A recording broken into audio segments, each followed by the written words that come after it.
I walk into the kitchen and my sister is sobbing over her phone, mascara streaking down her face like war paint.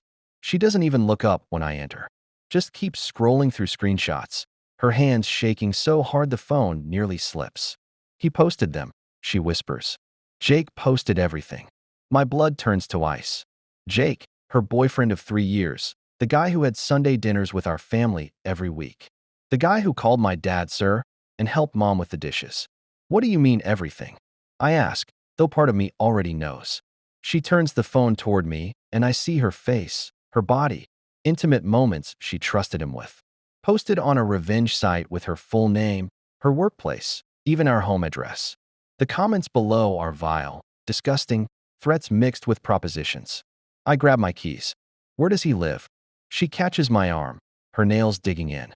Don't. Please. It'll make it worse. But I'm already out the door. 20 minutes later, I'm pounding on Jake's apartment door hard enough to bruise my knuckles. He opens it with a smirk, like he was expecting this. Took you long enough, he says, leaning against the doorframe. I don't say a word. Just punch him square in the jaw. He staggers back, blood trickling from his split lip, but he's laughing. Actually laughing. You think that helps her? Those photos are everywhere now. Thousands of downloads. She's famous. I want to hit him again, but someone grabs me from behind. Strong arms, security guard uniform. Sir, I'm calling the police, the guard says. Jake wipes his mouth, still grinning. Yeah, call them.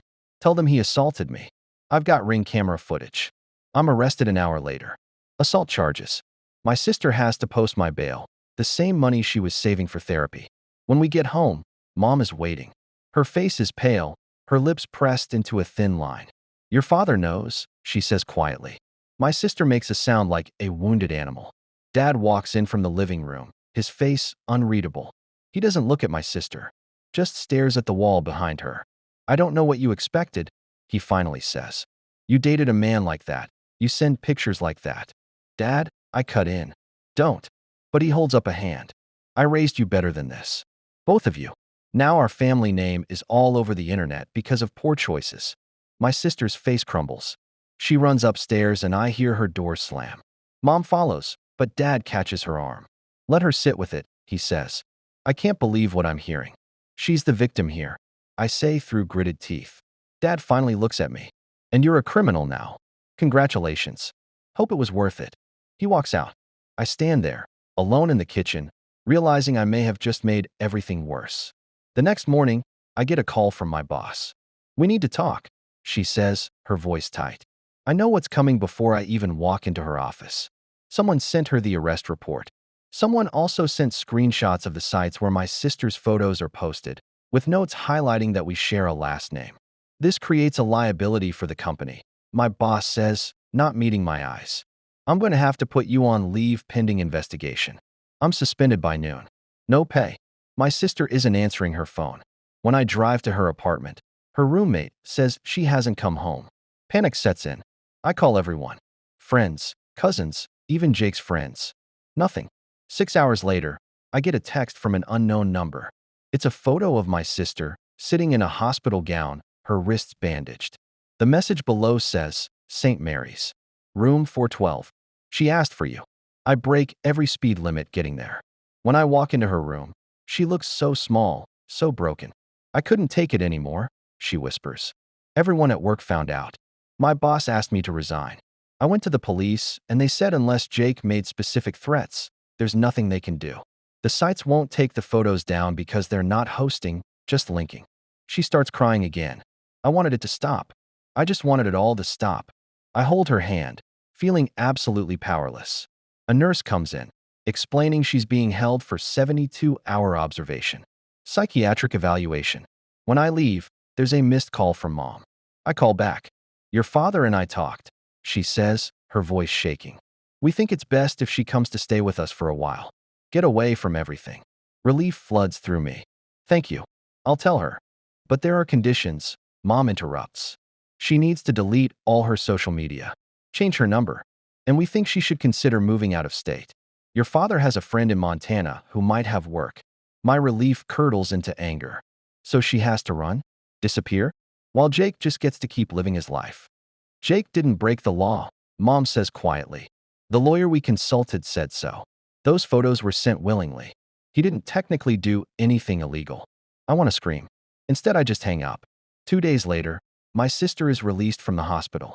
She comes home with me because she can't stand the thought of going to mom and dad's. She sits on my couch, staring at nothing, while I try to figure out our next move. Then my phone rings. It's a number I don't recognize. Hello? Is this Michael? A woman's voice. Who's asking? My name is Sarah. I was Jake's girlfriend. Before your sister. My heart starts racing. He did the same thing to me. Sarah continues. 2 years ago, I found your sister's photos online and tracked her down through the comments. I'm so sorry. I should have warned her. Did you go to the police? I ask. Yes. They said the same thing. Not illegal. I even got a restraining order after he started showing up at my job, but it expired and nothing happened, so I didn't renew it. She pauses. But I found 3 other women. He's done this before. Multiple times. We've all been talking, and we want to do something about it. Hope sparks in my chest. What do you have in mind? There's a lawyer, specializes in cyber harassment cases. She said if we all come forward together, we might have a civil case. We can't put him in jail, but we can sue him for everything he's got. I look at my sister, who's listening now, her eyes wide. We're in, I say. The next 3 weeks are a blur. Meetings with lawyers, depositions, gathering evidence. For women, all with the same story. Jake targeted them, gained their trust, got intimate photos, then posted them when the relationships ended. Each time escalating. The lawyer says we have a strong case for emotional distress, defamation, and intentional infliction of emotional harm. But it's going to cost money. Legal fees we don't have. That's when Sarah suggests going public. We start a GoFundMe. Share our stories. Put pressure on Jake and show other victims they're not alone. It's risky. Going public means attaching our real names to this forever. But my sister surprises me. I'm tired of hiding, she says. He already took everything from me. My job, my privacy, my dignity. I'm not letting him take my voice too. We launched the GoFundMe on a Monday. By Wednesday, it's gone viral. News outlets pick up the story. Jake's face is suddenly everywhere, named and shamed. His employer puts out a statement. We take these allegations seriously and have placed the employee on administrative leave. The GoFundMe hits its goal in 5 days, then doubles it, then triples. Women from all over the country start sharing their own stories in the comments. Not just about Jake, but about other men who did the same thing. It becomes a movement. But then the backlash starts. Jake's friends create counter-narratives. These women are lying for money. They sent the photos willingly. Now they have regret. He's the real victim of a modern witch hunt. My sister starts getting death threats. Someone finds her new address and posts it online. I come home one day to find our apartment window smashed, a brick on the floor with a note. Lying whore. The police file a report, but say there's no way to track who did it. My sister stops eating, stops sleeping, jumps at every sound. Maybe mom and dad were right, she says one night. Maybe I should just disappear. I'm about to respond when my phone buzzes. It's the lawyer. Turn on the news, she says. I flip to Channel 7 and see Jake being led out of his apartment in handcuffs. The headline reads, "Local man arrested for hacking and extortion." Turns out, one of the other victims hired a private investigator.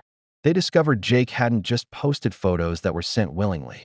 He'd hacked into cloud accounts, stolen photos that were never meant for him, and used them to extort money from at least 2 women who weren't part of our lawsuit. That was illegal. Finally, undeniably illegal. The district attorney is now pursuing criminal charges.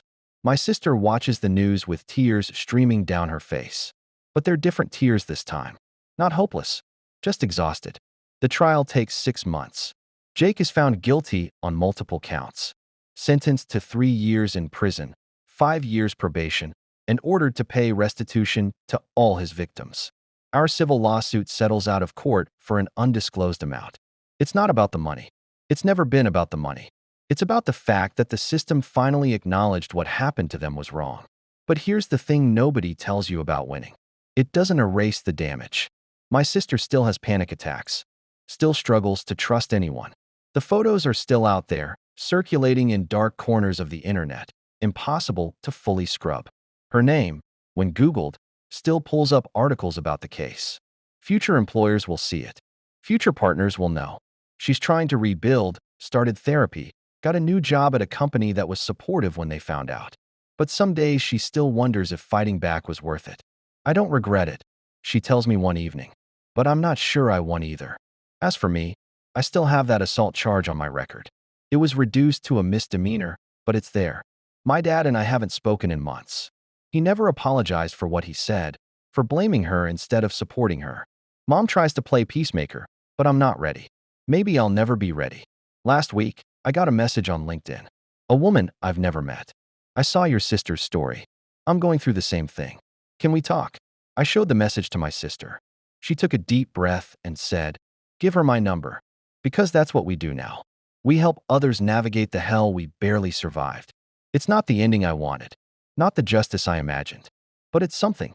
The question is, when the legal system fails victims until the crime becomes undeniable, when family turns judgmental instead of supportive, when society blames the victim instead of the abuser, and when fighting back costs you everything including your peace, was it worth it? Would you have stayed silent to protect your privacy or burned everything down to protect your dignity?